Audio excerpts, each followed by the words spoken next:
Good morning, everyone. Today, we will explore the concept of gender equality in education through the lens of Indian knowledge system. Education has always been a fundamental aspect of human development, and in India, ancient texts and traditions reveal a rich history of gender inclusivity in intellectual and spiritual growth. While there are certain challenges in the modern context, it's essential to understand how Indian philosophies and practices embraced the education of both men and women equally. Let's take a closer look at this fascinating topic. Number 1. Education in Vedic and Upanishadic traditions. The Vedic traditions, which form the foundation of much of India's spiritual and intellectual heritage, holds a prominent place in advocating for gender equality in education. Vedic education. In the Vedic period, education was not just for men, it was open to women as well. Brahmavadinis, the female scholars, participated in Vedic rituals, recitations, and philosophical debates. Notable among them was Gargi, a renowned philosopher and a scholar who debated with the great sage like Yajnavalkya. Gargi's intellectual powers made her one of the most respected figures in Vedic education, and she is a symbol of importance of female education in the ancient Indian education system. Upanishads and equality. The Upanishads reflect similar sentiments. Women like Maitreyi were deeply engaged in philosophical discourses and were equally capable of spiritual and intellectual achievements. In one of the Upanishads, Maitreyi's conversation with her husband Yajnavalkya shows her as a knowledgeable and inquisitive learner. This reflects the Vedic era's belief in the spiritual and intellectual potential of both the genders. Number 2. Women as teachers and scholars in ancient India. In ancient India, education was not limited to priests and kings.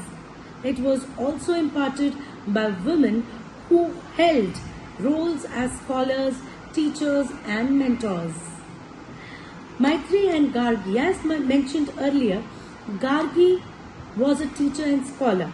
She asked questions about nature of existence and the universe that were on par with the best male philosophers of her time. Maitreyi, another example, was a philosopher who studied with her husband and understood complex concepts of life, wealth, and spirituality. Role of gurus and female gurus. In the Guru Shishya tradition, education was passed down through direct and personal interaction between the teacher, the guru, and the students, the Shishya. While historically the majority of gurus were male, there were also female gurus who educated both men and women. Vishveshvara, a teacher from ancient India, is mentioned in some of the texts as an educator of both male and female students, reflecting the inclusiveness of the Guru Shishya Parampara. The concept of Vidya or the knowledge. In Hinduism, Vidya is considered sacred and is the key to spiritual liberation.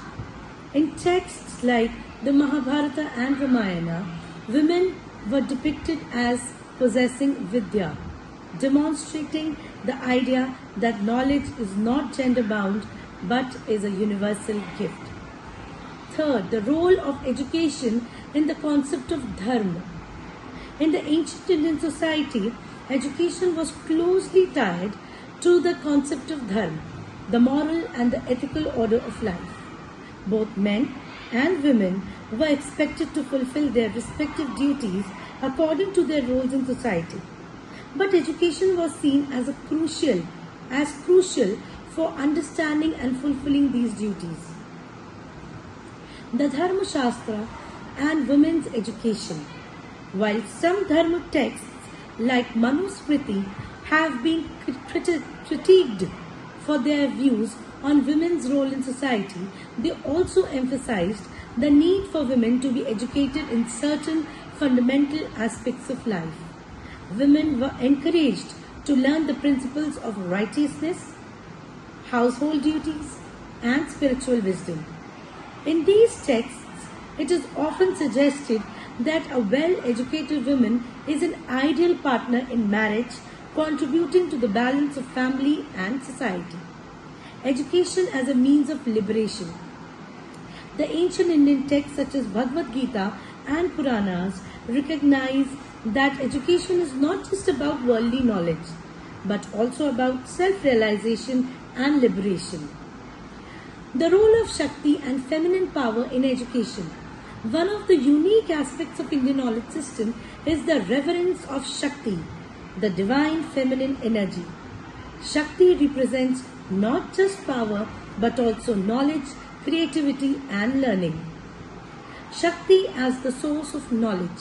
In the texts such as Tantras and Puranas, Shakti is considered the source of all knowledge.